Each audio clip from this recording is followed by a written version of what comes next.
Welcome to the Resilience Files, a podcast investigating human stories of struggle and triumph in the quest to explore the true nature of well-being and resilience and discover the secret to a resilience that lasts.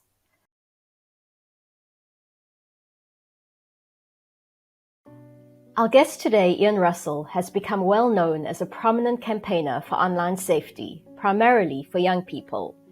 Ian set up the Molly Rose Foundation in 2017 after his beloved daughter Molly sadly took her own life. Molly had been bombarded by social media algorithms channeling harmful, if not horrifying content at her day after day. She got sucked into a virtual world that glorified self-harm and suicide, one that no young person should ever be exposed to. Ian, while still trying to come to terms with the tragic loss of Molly, decided to take on social media and big tech and hold them to account for their negligence and the part they played in Molly's death. During this time, Ian has discovered more and more of the horrific content that Molly was exposed to. Ian's efforts recently culminated in a court case that got the world talking and played a large part in ensuring that the upcoming revised online safety bill includes protection of harmful content for our children. My conversation with Ian today, while sad at times, is extremely illuminating, inspiring, and thought-provoking.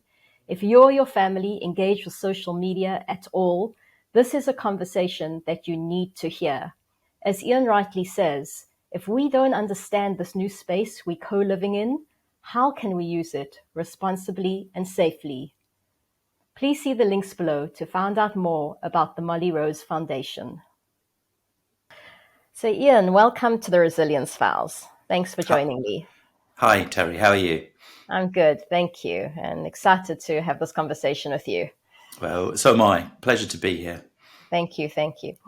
So Ian, before we ask you the first question, in order to set the context for the discussion, I wanted to share a quote which I love and I've shared with you before that I think is so essential for anybody who's a custodian of young people or cares about young people. And the quote goes like this: prepare the child for the road, not the road for the child.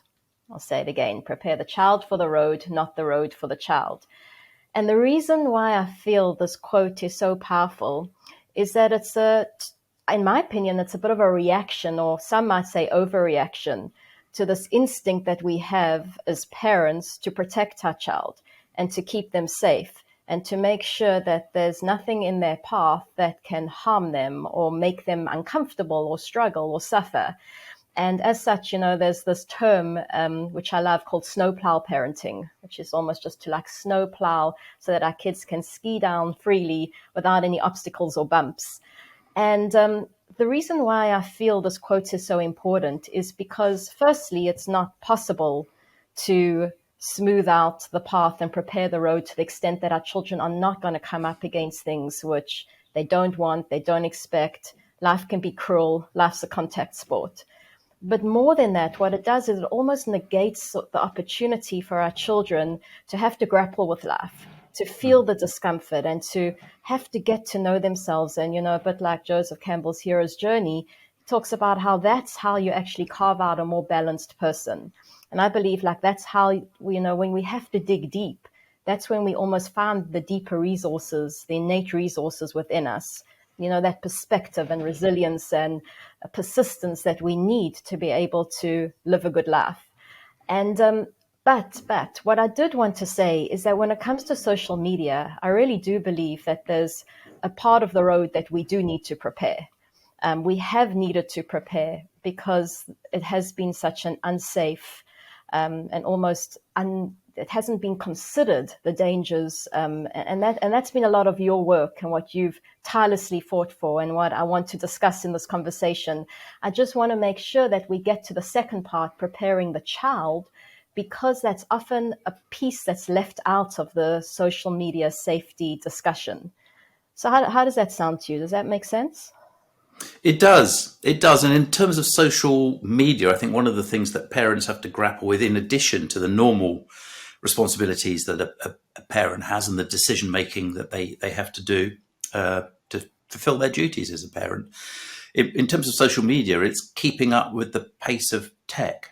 So when you're trying to prepare the child for the road, it's very difficult sometimes to know exactly what that road is. So I think that's an extra challenge in this digital realm.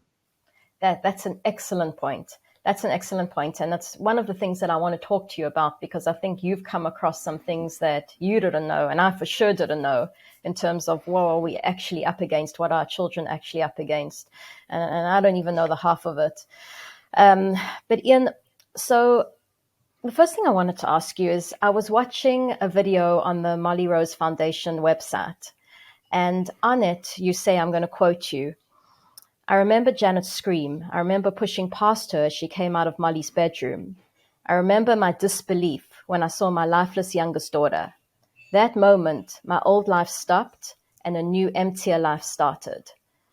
Like, when I heard that, and I'm sure when any parent hears that or human hears that, it hits you. You know, it really hits you in the gut. And I wanted to know if you could describe what life was before for your family, you know, with Molly, and how life was from that moment onwards, how it changed. Well, yes, we're a very unremarkable family, very happy, absolutely middle of the road. Not super rich, not super poor, comfortable life, just ordinary suburban existence, really, but a happy one. And Molly was one of three daughters. All it's been it is a joy. Being a joy is a joy to be their father, and we just had a very lovely, ordinary existence. We did various things. We liked skiing holidays, and we're lucky enough to be a member of a sailing club on the south coast, and we would go and take part in those sort of activities as a family. We'd have friends round and have family parties every so often in a very usual way. And it seemed that it was just a very content but ordinary life for us. In fact, just a few days before Molly died, we'd celebrated her two older sisters' significant birthdays. One was 21 and one was 18. All three daughters had birthdays in November, and we celebrated those two older birthdays. We had a house full of friends and relations, and drunk a toast to not just those two daughters, but also to Molly's health. And it was it was one of the happiest weekends of my life, because it was such a joyous occasion. And that included Molly's participation. She was keen to hoover the house and get the house ready for the guests to arrive, and then help when the guests got there. She was just a lovely, adorable, forward-looking member of the family. So everything was normal, and it's easy perhaps to take that for granted, because it didn't seem particularly special. And then just a couple of days after that big celebratory weekend, we woke up one morning to begin another ordinary day of our lives. Molly had gone to bed the night before, having done her homework and handed it in. I put my head round her bedroom door and said, "Good night, Molly. See you tomorrow morning." And she said, "See you tomorrow morning, Dad." And never did. And it's impossible for me to recall that moment of realization when I first saw the lifeless body of my youngest daughter, because I think it's too great an impact for a human to comprehend. In fact, I don't think you ever really comprehend it, even these years later.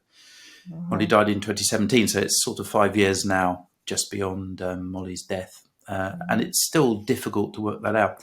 But I do remember, in the instant I saw her, I stopped in my tracks.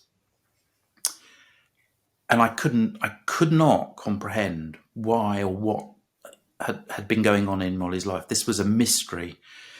She'd shown no signs of any mental ill health, no obvious signs of distress. And yet there was my daughter, seemingly lifeless, in front of me. And I had to reach for. I can remember thinking, I have to reach for something to keep going. I don't know what you're supposed to do in circumstances like this. And I think since that moment, that's what life's been about. It's been about finding ways to keep going. And the first step on that journey was to tell myself that it was better to have known Molly for 14 years than never to have known her at all. And that's a horrible small consolation for the life that she would have gone on to lead, because she would have had an extraordinary life. But it was just a way of getting going and keeping going as we picked ourselves up.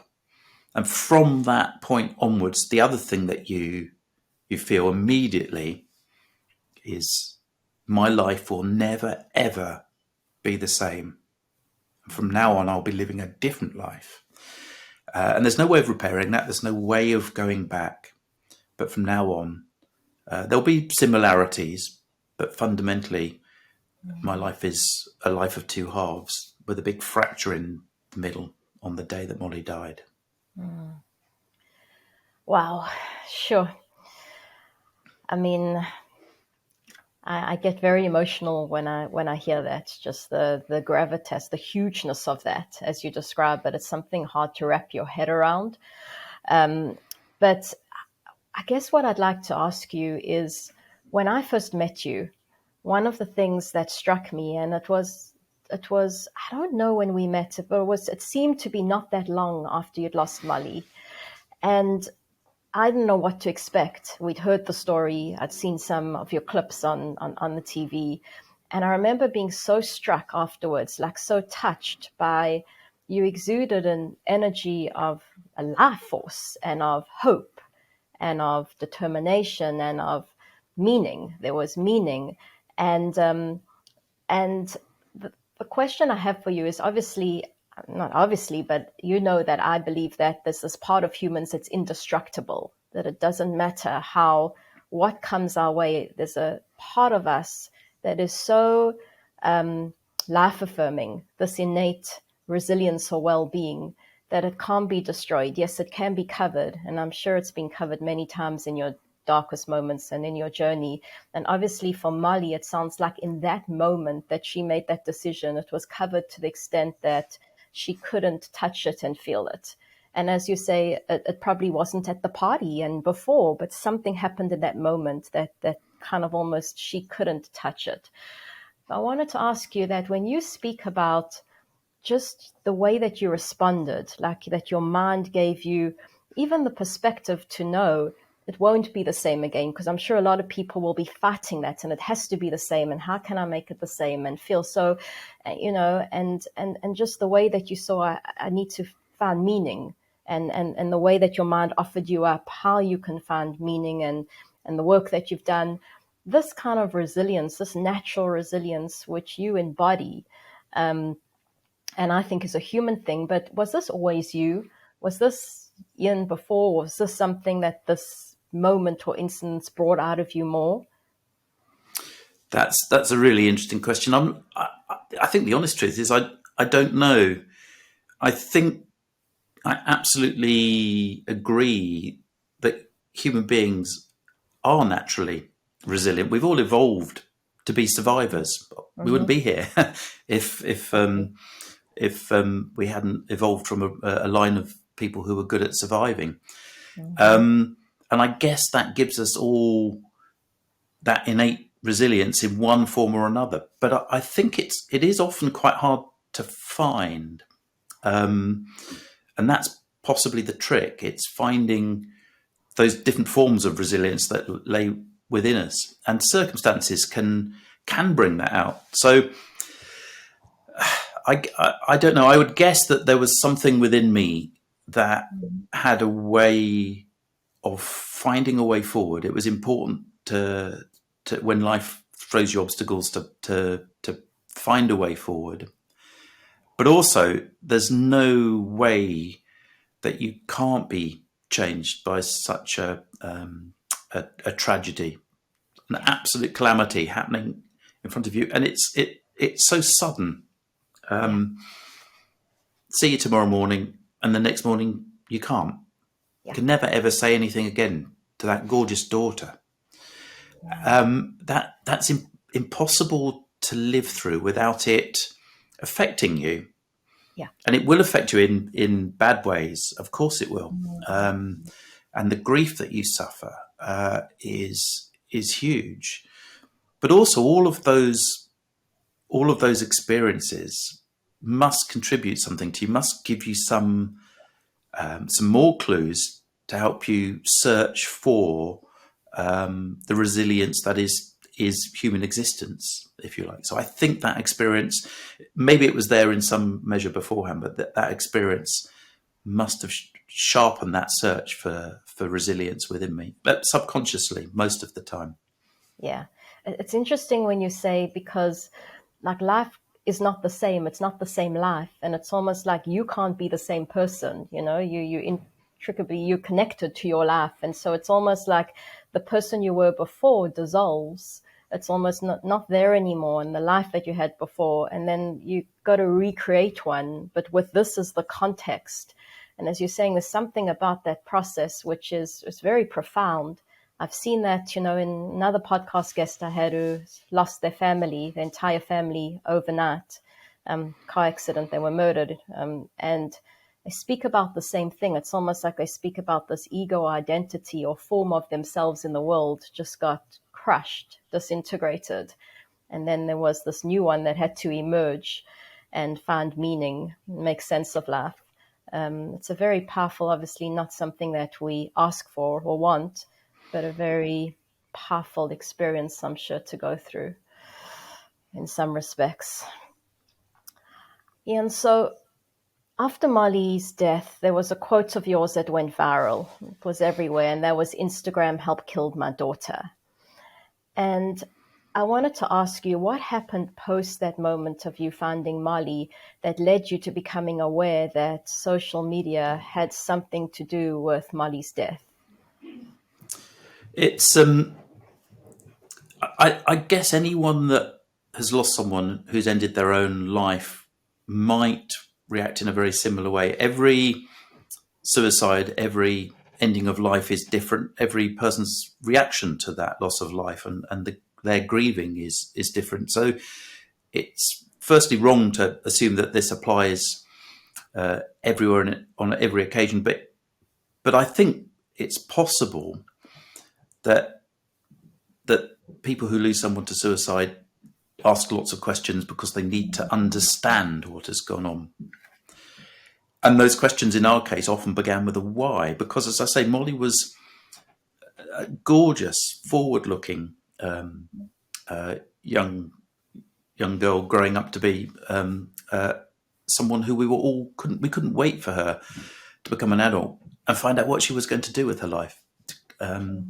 She had such a zest about her. And so we just wanted to search and understand. And we went into her room and carefully, we didn't want to disturb it at first, but we also wanted to look. Those two tensions were there. And similarly, away from the offline world, we looked at her social media account. So we looked online at what she'd been engaging with on some of the social media platforms that she was a user on. And what we found on the social media platforms was in part shocking. A lot of what we found was the very normal content that a 14-year-old would engage with. So there were celebrities and pop stars and the usual sort of chat that you would expect someone of that age to engage with.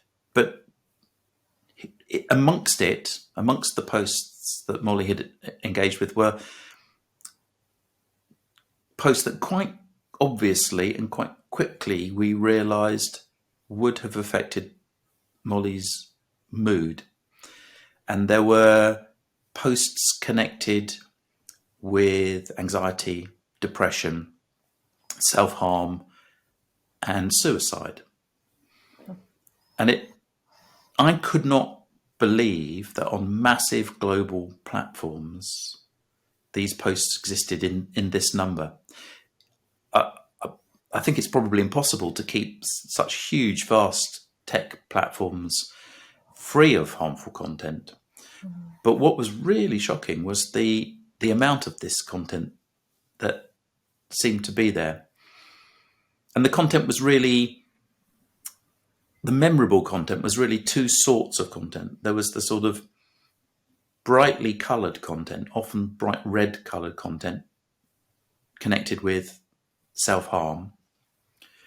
And there was content that was almost deliberately colourless. It was almost as if the posts, the images had been hand-drawn in a pencil with handwritten captions as part of the image. And although the bright red self-harm content made you recoil and was instantly shocking to see, it was that depressive, encouraging content that was the most invidious, the hardest to know that I was seeing a post that Molly had seen or saved or liked, and a post that would just simply say something, a sad drawing of a girl with long hair, like a pencil drawing, with some lines on her arm, which may have been self-harm marks, and a handwritten caption that said, "Who would love a suicidal girl?" That's the one that most often comes to mind.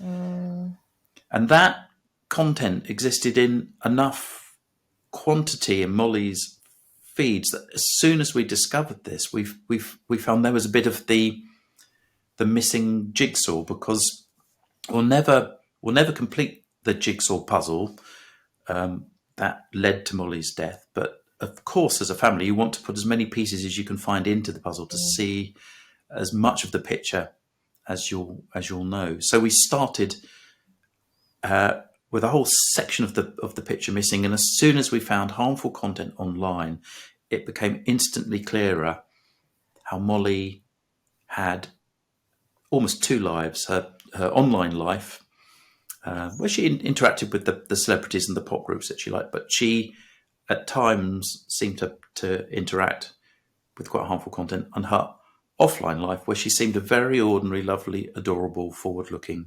girl. Wow. Unbelievable. And some of this content I've heard you say is so graphic, and when I've seen you on television, you can't even say what it is because you're not allowed to. I'm assuming because it's offensive to people to hear it. And I know even in the courtroom, you were saying when you had the recent court case, you couldn't. There were people that saw some of this content when you were preparing and said, "No, we can't show it in the courthouse." They ran out crying. It was too emotional. And you're saying, you can't face this, but yet my child had to face this. Our children are facing and seeing this content. I found that flabbergasting. I think it's essentially, we took a long time to decide to tell Molly's story, because for us, it's a painful and personal story, and making it public is opening yourself to opening that privacy, or foregoing that privacy. As soon as you've told a story publicly, that no longer exists. So we took a long time to decide. The motivation for wanting to do so was so that we can learn from this tragedy, and hope.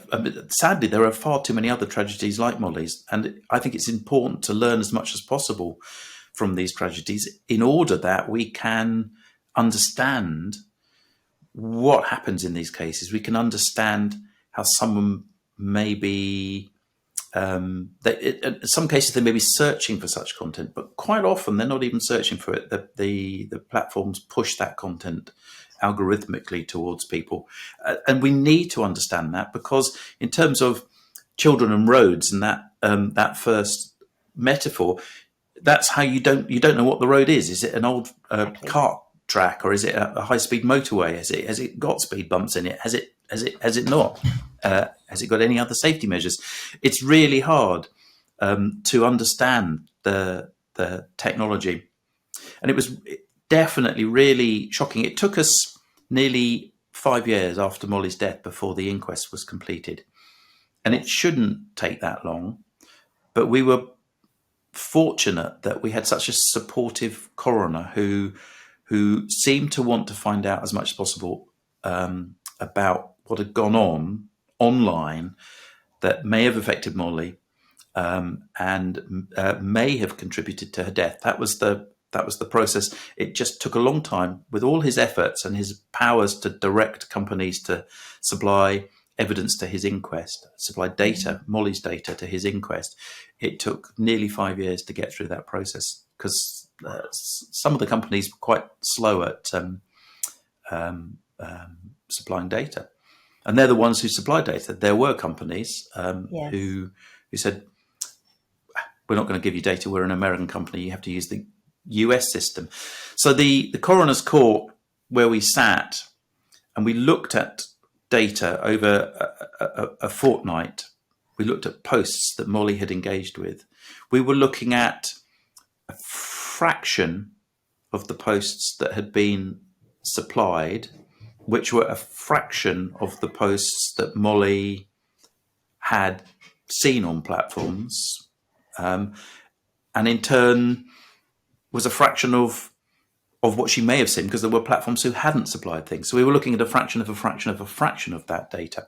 And among the handful of videos that were shown to the court and a handful of still posts that were shown to the court, there was quite consternation, because you quite rightly say broadcasters and newspapers have codes of conduct that say they can't publish this stuff because it is harmful. They're not allowed to broadcast this on television. They're not allowed to print it in newspapers. And yet 13-year-olds could easily find this stuff online if they look for it. And we also know, of course, that although the legal lower age limit for people to use social media is generally 13, quite often there are children much younger than that are on those platforms.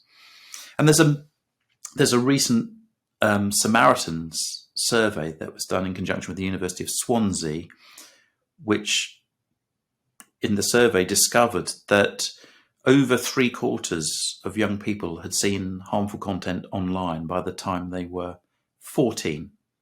That's the age that Molly died at. So it's not uncommon.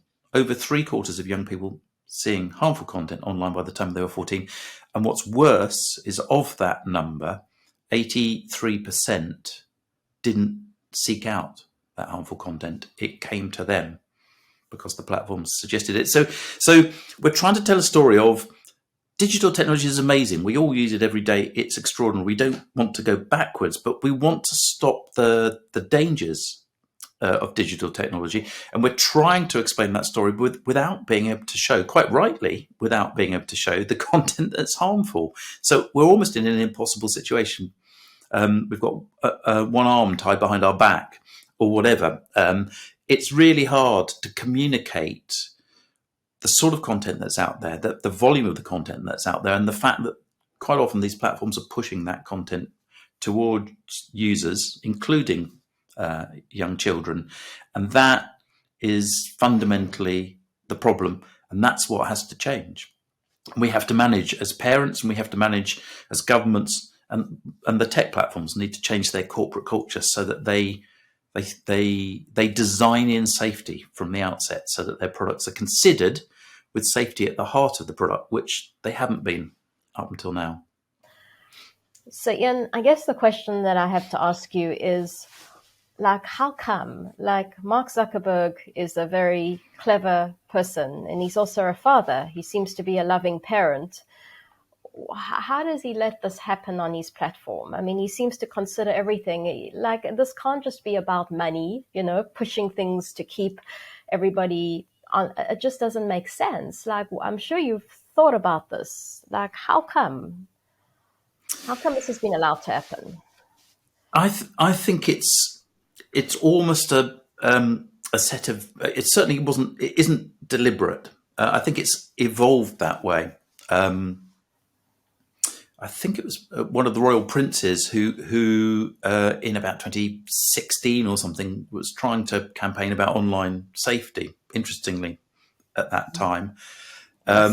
so something these captains of the tech industry have come straight from their college dorms to found startup companies that have ballooned into hugely profitable global platforms, and they've never known anything else. They've never had to work for a corporation. They've never had to have a sort of career progression that most of us would be more familiar with. And maybe there's some of that, and maybe there's the constant success that for the first, I don't know, 18 years of Facebook, there was never-ending growth and accelerating growth as well. And the platforms would make more money year on year and get more average daily users year on year. And so maybe they lived in a world where the problems were just, they were small in terms of scale, maybe not in terms of impact on individuals, but on that global platform, small in terms of scale. And there's also, I think, there can be that human denial, where you don't want to admit to something, maybe in the same way that morning that I found Molly, there was a bit of me denying what I was seeing in order just to get through those first few seconds. Because if I'd comprehended everything at once, I would have exploded in some way. I don't know how I would have coped. So I think that's quite sometimes maybe even a useful human reaction. But sometimes, of course, denial can be masking and prevent progress and prevent understanding. And I seem to remember quotes attributed to some of the tech leaders who say things like, "Why do they only print and talk about? Why do the papers only talk about the things that go wrong, not the things that we do well?" And it's a bit like, well, because you don't acknowledge that, and until you acknowledge that you have to do something different as a platform, it's not going to change. Or until governments regulate, or until parents say, "Look, enough's enough," or until advertisers stop advertising on platforms because of the dangers, it won't change, I think. So I think these platforms are designed to do good, to connect people. They were also designed to make money for their owners, and you can do those two things perfectly happily, but you can't do it if you ignore safety. Yeah. I just have to say, I've got so much respect for you, because whenever I hear you talking about these issues, you have such a balanced view. You know, a lot of people would come from a place of such resentment and so much cynicism. And I feel like you don't do that. You know, I've heard you be an advocate for free speech. You understand that argument and and how important that is. And even the way you just described, you're not saying, look, these are just greedy people who don't care about our children. And, some people go down that road. And I love the way that you're so much more thoughtful, and you come from such a more balanced perspective. I just wanted to say, I so appreciate about you. I always hear that from you when I hear you speak. And I think what you're saying is very true. I hadn't thought about that. We think about these people as being all knowing. They've built such a successful business. They must know everything. And you're saying, no, like they don't. They know what they know. And outside of that, there's a lot they don't know. And I think also this fact of denial, I really appreciate, because just in the psychological kind of work that we do here, we see the mind's always trying to help us. It's always trying to help us. I've said before that when I attempted suicide, it was the mind trying to help me find relief from the pain. And it was like, exit this pain. That's the best way to exit this pain. That's the only thing that came up for me at that moment. And the mind is always trying to help us. And obviously, if it's what we often call off track or coming from a false logic, it gives us solutions that are not helpful. But denial is a protective mechanism that the mind gives us, which can often be helpful at the time, as you say, because it's protecting us. And the thing is that, though, there needs to be a point where that denial can loosen itself so that we can start to face reality, So, and I think in a way you've said, we've had to help them because the denial has probably been so embedded that we've almost going to help them take their heads out the sand and see what's going on, the media, your voice. And so I suppose something that I wanted to ask you is that the court case against, I think, primarily Meta and Pinterest, who had to come over, what can you give us kind of the highlights of that? What happened? I know this was in the media a lot, and were you satisfied with the results of it and the subsequent online safety bill, which I think is about to be passed? I'm not sure if it's passed yet, and the effects that'll have on protecting our children. It's been a complicated, as I say, a 5-year long journey. And it started going back to when Molly died. One of the things that the police did on the morning of her death, they took her. She had an iPhone and an iPod Touch, and they took those two electronic devices away in case there was something suspicious in her death, and it's a source of possible evidence. So they took those devices away. Molly also left us some handwritten notes, and they read through the notes, and they'd searched the room, and they'd gathered witness statements, and it didn't take them very long to say this is a tragic case of a young person ending their life. There's no suspicious activity anywhere. At which point they returned the phones, and that was maybe again within a fortnight of Molly's death. But by then we were, I think, beginning to discover what Molly had been seeing online. And so it seemed entirely wrong that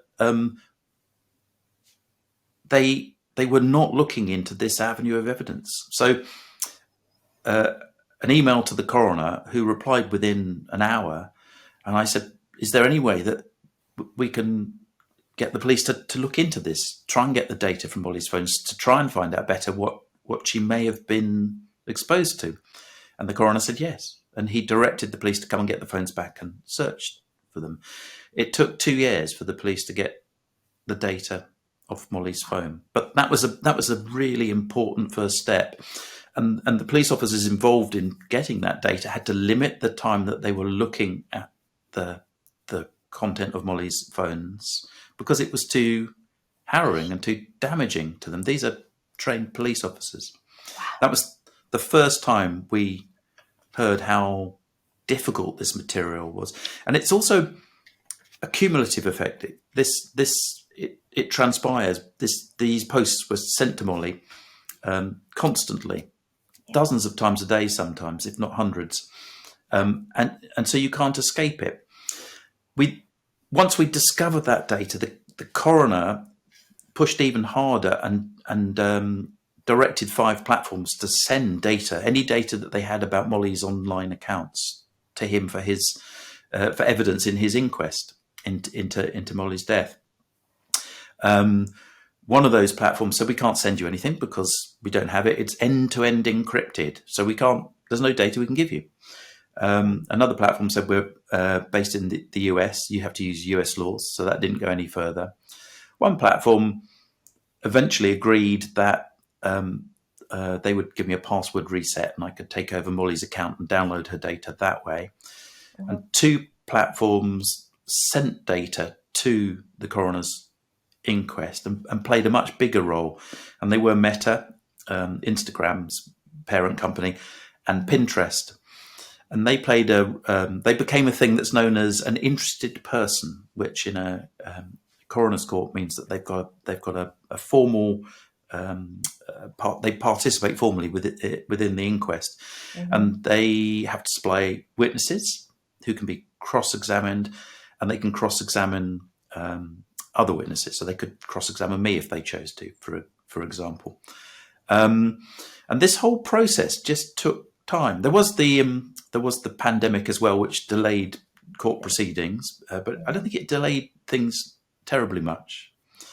And eventually we got the last submission of posts that Molly had seen from Meta. Molly had seen on her Instagram account. I think it was within a month of the inquest date. So 1,200 extra posts that we hadn't been aware of were submitted just before the inquest, and quite often they were the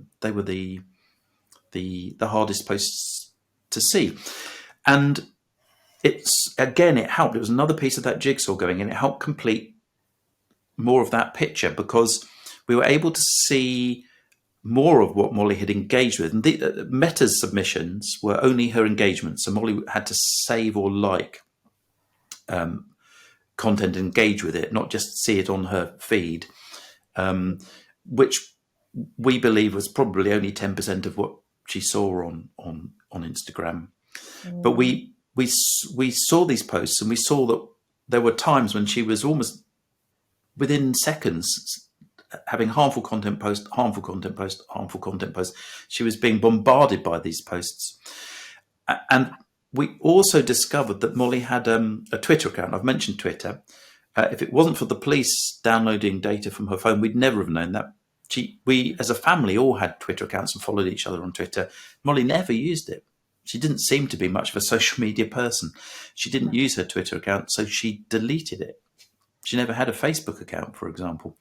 But we did find out, because of the police download, that Molly had opened a secret Twitter account that none of us knew about. And she used that social media platform. In the main, she used it. There was lots of other healthy things to do on there, but in terms of harmful content, she used it as a place to seek help. So she would ask influencers who may have millions of followers, I think I might want to die. How can someone help me? And if you're asking on a one-to-one basis, I think it's very likely the person you're asking, even if they're not sure what to do in response to such a difficult question, would do something about it. But if you're beaming that into the digital world to an influencer who's got 1 million followers, it's never even going to get heard. Yeah. And those cries for help coincided with her exposure to harmful content. So we got this picture during the coronial process, during the inquest, of Molly having patches where she seemed quite okay, and patches when she returned to looking at harmful content and seeking help. And unfortunately, she was seeking help into the digital world in a way. She was shouting into a storm. It would never, ever have been heard. No help ever really came her way. And of course, that discovery was one of the hardest things to come to terms with, because although it's the hardest thing for anyone who's suffering, if Molly had found a way to turn to us as parents, or her teachers at school, or her friends, and say, look, I think I need some help, it's very likely she would have been connected to the proper support that she needed, and she'd still be here today. So that process just took a long time. Yes. And we still got huge gaps in our knowledge of what Molly did online, but we have a much better understanding of what Molly saw. And in his conclusions to the inquest, the coroner said that Molly Russell died from an act of self-harm while suffering depression and the negative effects of online content. And we don't think that harmful online content has ever been associated with the death of anyone in a formal setting like a coroner's court anywhere in the world before. So that's the first time that the potential for doing harm has been formally recognised by an official court like a coroner's court. That's a big thing. I mean, I think that's an important milestone. And I wanted to ask you what the implications you think are. Has that led to something practical that is going to help our children? But I just wanted to, it's one of the things when I was following this case in the newspapers as it was happening, the court case, that really struck me. And I felt hurt from it when I saw Molly's posts that they published asking for help into this metaverse, into this virtual world.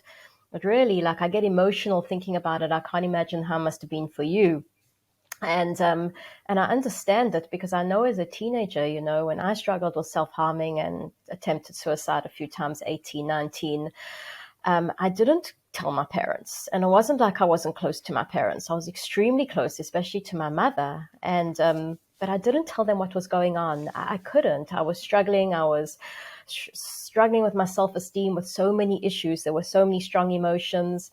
And I never spoke to them. I spoke to them about everything else and things I was grappling with, but that was safe to tell them. And there was no one that I shared that with. And I was thinking there's almost now a way it's safe to kind of put it into this virtual world. It's almost like you can put it out there. It's almost like knowing in a way that, it's and as you say, it's not real. Nothing's going to come back. But I can understand why personally, Molly, as hurtful it is, must be to a parent. I can imagine as a parent, I can really understand why there's something in your mind that just can't tell the people that you love. It's almost too personal, too intimate to share. Well, that phrase that you've just said echoes some of the language in Molly's notes. She said, one of the things she said, how do you tell the people that you love that you want to die? Yeah. And I'm sure you understand that completely, Terry. But I think I understand it. I think it must be the most enormous challenge for anyone who is suffering from depression, as Molly was, or any condition that has led them to contemplate suicide. It must be the most enormous challenge to turn to the people you love and tell them, because by telling them, you're sort of suggesting that they have failed in some way, because if they had been better parents, they wouldn't be in that place.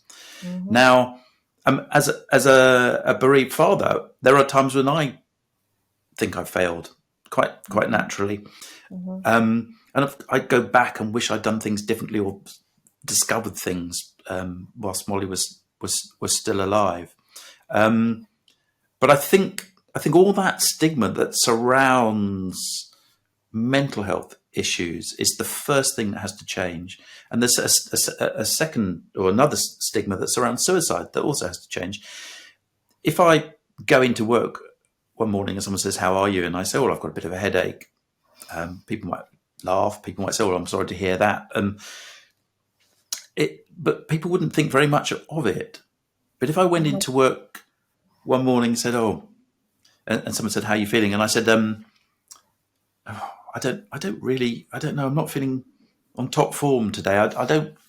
I'm just feeling like I don't really want to be challenged. I'm not going to do all that work that needs to be done because I'm finding that too challenging. I'm just going to do this really routine stuff over here, and hopefully I'll be in a better place when I come back. I think instead of being understanding of those feelings, people would recoil and go, "What's wrong with you?" And I think the ability to talk about health, whether it's mental health or physical health, and just say, "Look, I'm not in a good place. I've got a headache. I'm not in a good place. I'm feeling like I don't want to be challenged today." Yeah. That should be easy for everyone to do. So, Ian, like one of the things that I think prevents people doing that, is and it's part of the problem I've had sometimes when it's put out about the stigma. Like, we shouldn't see mental health issues as a stigma. We should make it a stigma. We should see that just like you have a sore leg, you have depression, as if it's, and just as you have diabetes, you have a mental illness. I don't see it that way. And I think that it actually creates more of a stigma. And I think for me, the way I see it is that, and this is what we share with young people, and I can see it's so helpful for them, that it's normalizing the human experience, and it's normalizing the fact that when you're feeling these strong feelings, they're really the shadow of what we call your off-track thinking. As soon as you have some deep belief that you aren't enough, that you need certain things to fill that gap in you, that hole, you need to be prettier, you need to be cleverer, you need to have more friends, more people give you attention, validate you. It starts to put a lot of thinking on your mind. And that thinking, you feel that thinking. That's our psychological system. It's a very intelligent system. It works in a very logical way. And we feel that thinking. And that thinking covers the natural buoyancy and resilience and good feeling that we have. And if you understand that, we've got a lovely little video we show of a little young girl, and they kind of funny, humorous clips, little toddlers who are terrified of their shadows. They're like walking around, notice their shadow, and start to scream, And we laugh, but really, that's how we walk around as human beings. We feel these strong, intense feelings, and we get terrified of them, and then we feel. Either we kind of withdraw and we feel bad about ourselves, etc., or we act out. There's different ways we deal with that, but they both are a very non-resilient way because we don't understand what it is, and so we make our own conclusions. And if people start to understand and have a context for what bad feelings are, there's a lovely story that we share in one of our programs. And this is a true story. It's based on one of my colleagues was teaching in a classroom in South Africa. And there was a young girl in the classroom, and they were doing this exercise with Play-Doh, where we teach young people about what we call the signposts or clues about when they're in their well-being or when they're not in their well-being. Because the first thing you always want to know as a human being is where you're at, because then you can kind of reset or start to help yourself. And so we kind of show that we let some of them make Play-Doh out of the tub. They take it out the tub and they can make whatever they want. And we say, like, how did that feel? And that felt lovely, and the feeling of freedom. And we say that kind of feeling and being creative, etc., is how you feel when you're in your well-being. You feel free and you feel secure, and you can make, there's just a feeling of freedom and goodness. And then some of the class have to make it in a tub. They have to kind of make their little creations in the Play-Doh tub. And how did that feel? That felt frustrating. We felt limited. We felt stressed, etc. And we bring out what we call the off-track signposts, when you're not in your well-being, that you feel these things. And so one of the girls was doing this activity, and she'd been struggling with the program, and she came up to the facilitator at the end, and she showed her little tub with the Play-Doh spilling all over it. And she said, this is my anxiety. This is my anxiety. It's too big for the tub. And the facilitator said to her, how's the tub doing? How's the Play-Doh tub doing? And she looked at it and said, I guess it looks fine. And she just kind of, because she'd been learning it, she said, oh, I see. So you're saying I'm fine. There's a part of me that is fine, even though I'm having all these strong feelings. And that's something we try to teach young people, that your well-being, your innate well-being is more powerful than any temporary kind of off-track thinking and feeling you'll have. And just like the ocean is made to contain the waves, you're made to contain these feelings. And these feelings are actually giving you important information. They're telling you about where your deepest insecurities lie, what it is that you feel is lacking or missing.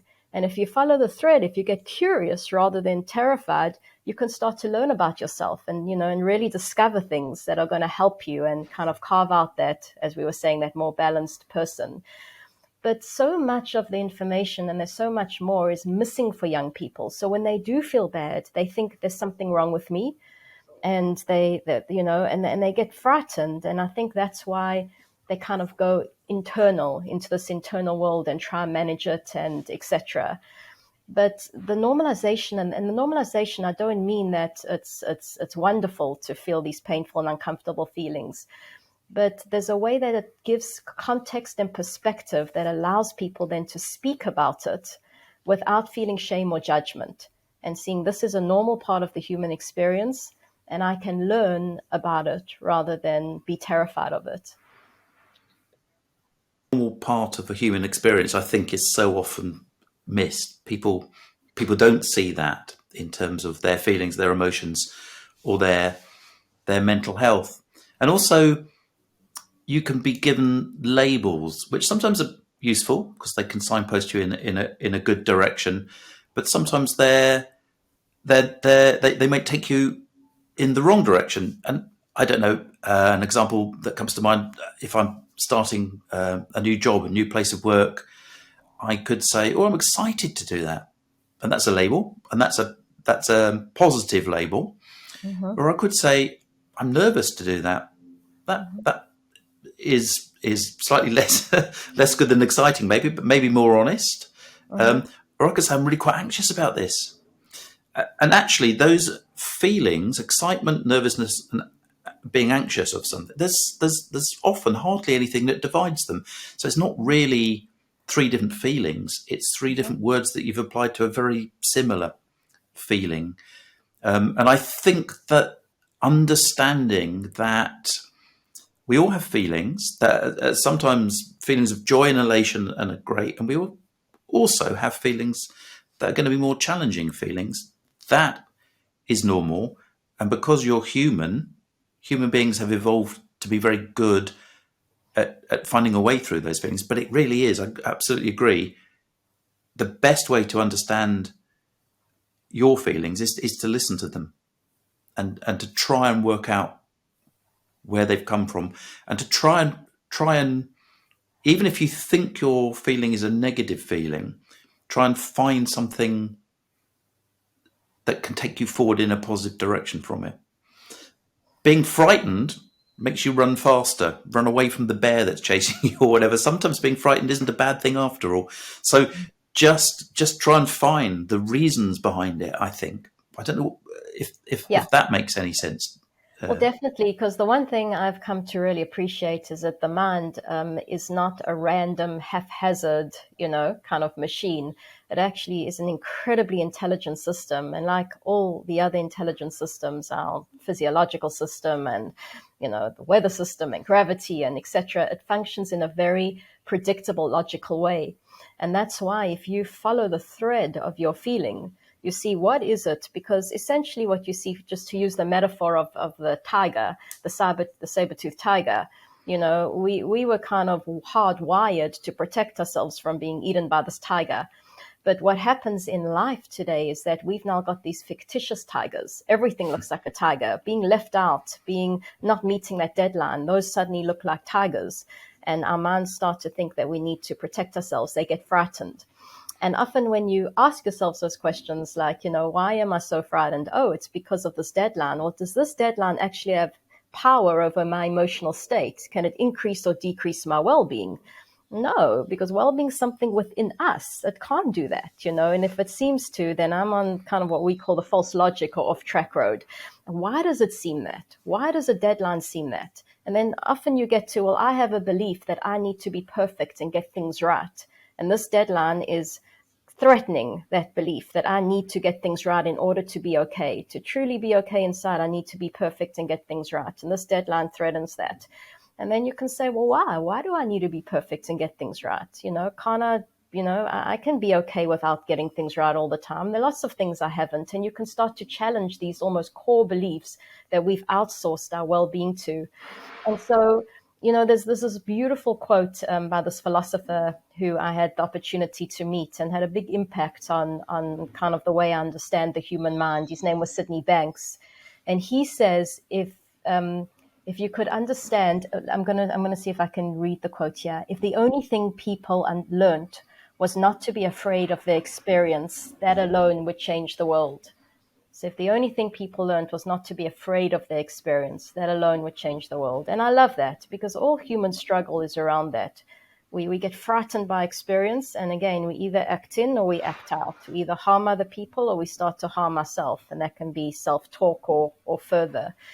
And so, this is just knowledge to me that is often left out, and certainly out of our children's education, because it should be a piece of their education as they're growing up, and it's often not. And so they're trying to make sense, especially as they go through those hormonal teenage years. They're trying to see where they fit in the world. And as you rightly said, when it comes to labeling, the difference I've seen in between teenagers who will feel anxious and be okay with that, and teenagers who'll feel anxious and not, is the ones start to label themselves, I'm an anxious person, while the others start to see, this is an experience I'm having. I'm thinking and feeling anxious. It's an experience, but I'm a whole person. I sometimes don't feel anxious. They're not defining themselves by it. And that's the key for labeling, is that labeling is a great way to make sense of the world in the sense of our experience in the moment. But we often start to define ourselves. And then, as you know, you can start to feel bad about yourself. Then you start to put yourself in that box and think that's who I am. And, and that's, of course, very limiting. Ian, so I wanted to ask you something else about you've obviously created an incredible legacy for Mali. Like I don't know if that in any way brings you closure or provides resolution, or if it's just another step in your journey you feel that you've almost had to do. But the thing that I wanted to ask you is that I've heard you say something to the fact that there's not a day, it's a human reaction to blame yourself. There's not a day that goes by that you don't feel guilty, or and Molly's family, the members of her family don't feel, feel guilty or bad or what could I have done. How do you counter that? Like how do you live with that, as you're saying, human reaction, but yet you've got to live in this world and that can kind of crush you, all those kind of thoughts. Um, I think the first thing is not to fight those moments when they come, Mm-hmm. because they do come, and with time, of course, they come less frequently, and you're more used to dealing with them, so they become easier to deal with. But also, if I think back to what Molly would have wanted, she wouldn't want us to be living the rest of our lives feeling miserable. Mm-hmm. She wouldn't want us to be missing her. Mm-hmm. In fact, she wrote in her notes, I want you all to live strong. I think it was, I need you all to live long and stay strong. I'll see you in a little while when you're old and grey. And maybe because we were, lucky enough to have those thoughts that Molly left with us, when you need to, you can stop yourself and go, would Molly want me to be feeling like this? Should I be feeling like this? Um, Again, it's not always possible to put yourself in the right place. It's not always possible to fix things quickly. But the answer is no. She wouldn't have. She wanted us to live long and happy lives. And so I think there's something there. I don't know that there's any bigger thing. We've only talked about online harms because it was a horrible shock to us that these things existed, and we're only still talking about them because they still exist. And we're going to have to, I think, sadly, probably be talking about them for some years to come, because the platforms don't seem to have reformed enough to prevent that content being pushed to their users. And governments have now begun to try and regulate to compel platforms to be more responsible. But that's been a long process, particularly in the UK. The online safety bill is nearly 5 years down the road. And there's a healthy debate, as there should be, about what should be in it and what shouldn't be in it. There are so many other forms of harmful content online that the bill could become a sort of Christmas tree of a bill, where there's so many things hung onto it in order to protect governments from insurrections that have been stirred up by social media, to protect genocides that have happened around the world. There are so many horrible things that we need to sort out. But in terms of my specific interest, it's very clear to me that particularly young people need to be better protected when they're online. And government, I think, will catch up. It's been a slow process in the UK, but already in Europe, there's the Digital Services Act, and there are other acts in Ireland, in Australia, and in America. They're beginning to form legislation and understand how dangerous the platforms are. And all of this is treating the symptoms, if you like. But I think it's a necessary step to cause change to happen. So I think will continue to be talking about online harms and their effects for some time to come. But I hope it isn't for that long, because of course, while they exist, people are prone to discovering them, being exposed to them, and it is even more difficult for a teen who's going through those troublesome years. It's never been easy to be a teenager. It's another burden. It's another thing for them to have to cope with. It's another thing that can separate them from their self-belief, that there's that they are worthwhile and there's a happy future awaiting them. I think the most horrible thing to read was that Molly described herself as the ugly sister, the stupid schoolmate. I'm fat, I'm ugly, I'm worthless, I'm hopeless, I'm over, I'm done. That gorgeous spirit of a young person was annihilated by this life-sucking content, as I've described it, because she so wasn't that person. Yes. But that's what she'd become. And in that moment, that's probably what killed her.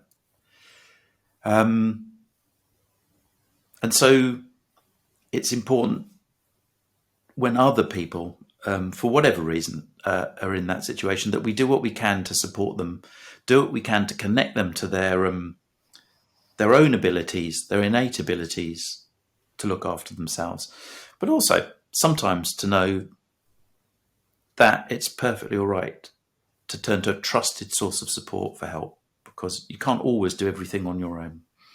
Yeah. And that's so true. And it just keeps hitting me when you said, like, we have to prepare our child for the road. We have to understand what the road is. I think you've done a huge service to all of us, to parents and to humanity, by making that more transparent, because I think that we're very naive to actually understand what it is. So how do you prepare your child for a road that you don't even know what that road is? And it's funny because, when you say, I've heard you read some of these posts of Molly talking about herself, and then you see these pictures of her and your descriptions of her. And as you say, it's so out of sync. And I just picture myself, most teenage girls go through difficult times, we get depressed, we get anxious, we feel bad about ourselves, our self-image. We're trying to work out where we fit in this world. It's almost like going through the toddler experience again. And to have this kind of messaging, just being bombarded with it, it's just, it doesn't give you a chance to kind of push through and work through that and in some kind of normal way. And so I guess what I wanted to ask you is, did you come out with anything from the court case? And I wanted to ask you what I understood. I understood that now for children, it will say that harmful content, which is legal, is not allowed. So because normally harmful content should be legal, but because it's not. But it's kind of saying that harmful content is illegal for children, as opposed to adults, where you can't do that. I'm not sure if I'm understanding it correctly. Is that true? It's massively complicated. As bills go, I'm not a parliamentary expert, but apparently this bill is one of the most complicated, and I think that's quite understandable, because it's trying to regulate for a whole new digital world that's 20 years old. Mm-hmm. Social media is 20 years old, and it's quite hard. And I think the other important thing is to say that the legislation won't get everything right. It could spend forever going around in circles trying to be perfect, and it wouldn't be doing its job protecting anybody. So it's important to be careful with it. It's also important that the legislation is fleet of foot enough to keep up with tech, because there'll be new emerging harms that come from the development of new technologies that we haven't even thought of. So it has to be flexible in a way that perhaps traditional legislation tends to be chiseled on tablets of stone, really well considered and thought through and chiseled on tablets of stone. That's not applicable for legislation that tries to protect people from the excesses of the digital world. At the moment, the bill is still in the House of Commons, and that's of December of 2022. Hopefully in January of 2023, it's going to make its way out of the Commons and into the Lords for further debate. And this is all part of our normal parliamentary process. New laws are debated in both chambers, and amendments are sent back and forth between houses until eventually there's general agreement and the legislation is passed onto the statute books. There's a recent set of amendments that have removed a sort of global harmful but legal is the phrase that is used to describe content, and remove it globally so that that doesn't apply to adults. But it does apply to children. The government have said that to them, the most important thing the online safety bill can do is to help protect children. So they've left that in. And so anything that has a proven record of doing harm to someone can still be part of the online safety legislation and can be children can be protected against that legislation. But all the fine detail of this is yet to be debated, and a lot of that will actually exist in secondary legislation. So even when the bill is passed, and Ofcom are waiting in the wings to be the regulator, they won't know what exactly to regulate in that sense until the secondary legislation has been debated. So this is a long process. So in the meantime, we should do what Tim Berners-Lee, who invented the World Wide Web, what he suggests in his contract for the web, that companies should actually stop and put safety at the heart of their design and look after their users. Governments should continue to seek effective regulation, but each and every one of us as a user of digital tech must also be careful how we use that and use it safely. And that doesn't just mean being careful what you write in a post so you don't inadvertently upset someone. It doesn't just mean making sure you don't online bully or you don't participate in online bullying in any way, even inadvertently. It also means thinking about how when you use technologies, how it affects you. So if you find yourself on a phone, scrolling through social media for no particular reason, at the end of that 20 minutes of spare time that you may have had, you think, why did I do that? And it's affected you and you're a bit on edge and you've seen posts you disagree with. Just stop and think, was that 20 minutes well spent? 20 minutes researching and looking at things you're interested in online can be brilliant. But if it doesn't leave you feeling happier at the end of it, and it won't always, just note it, be careful. And if that pattern repeats itself, just do something else instead. Read a book, go for a walk in the country, do something else that is going to leave you feeling happier if you're finding your digital time isn't doing that for you. I think that's so wise, Ian. It sounds so simple, but it's so wise. And I would even maybe, don't know what you think, take it a step further and say, even if it seems to be making you elated and happy because you got a lot of likes, a lot of attention, etc. So if it seems to have any power over your emotional state, I would see that as a red flag. And I think one of the things that's like really hitting me, two points from what you've said. One is this isn't now the online safety bill is going to be passed and the coroner has said what he said and it's finished. You're saying this is a long-term thing. We're going to be working with this and trying to keep up with this for time immemorial. But what you've done is it's important that it's now front and center in the conversation. It's part of the conversation. It's part of the debate. We're not letting the big tech giants be in denial anymore. We've brought it to the surface. I think that's what you've done, been such a big part of doing that. So then now it has to be considered along the way. And I'm sure you're going to continue to campaign and fight to make sure that it is, which I think is so important. But one of the things I wanted to ask you is, knowing what you know now, And in a way, I feel uncomfortable about asking you this because it leads to that thing of, I don't mean this in the way of regret, but knowing what you know now and lessons that we learn and etc., what would you say to parents that have a young teenage girl, etc., that is in Molly's position, using social media a lot? They're probably not aware of how much they're engaging, and most teenagers, it seems, have fake accounts and etc. and their own. What besides what you're saying now is like, I've definitely heard you say that we've got to understand what it is they're up against. Is anything else that you could share with parents?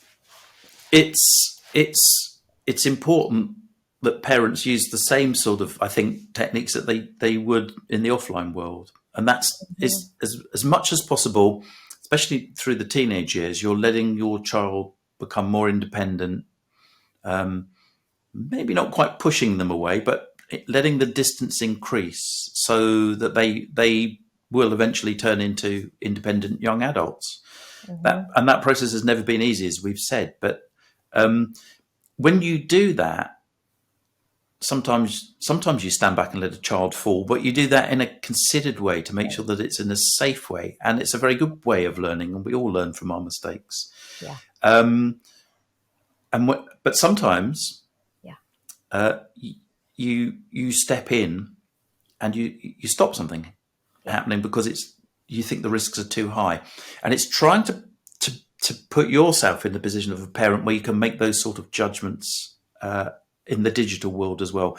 And that is an extra burden. There's an awful lot to keep up with because the digital world changes so fast. You've got to keep up with what might have been Instagram, becomes Snapchat, becomes TikTok, becomes Be Real. There's a whole range of platforms to keep up with, but there are places you can go to learn about them. The most important thing is to chat openly about digital experiences, Mm, cross the generational divide, and mm, try and encourage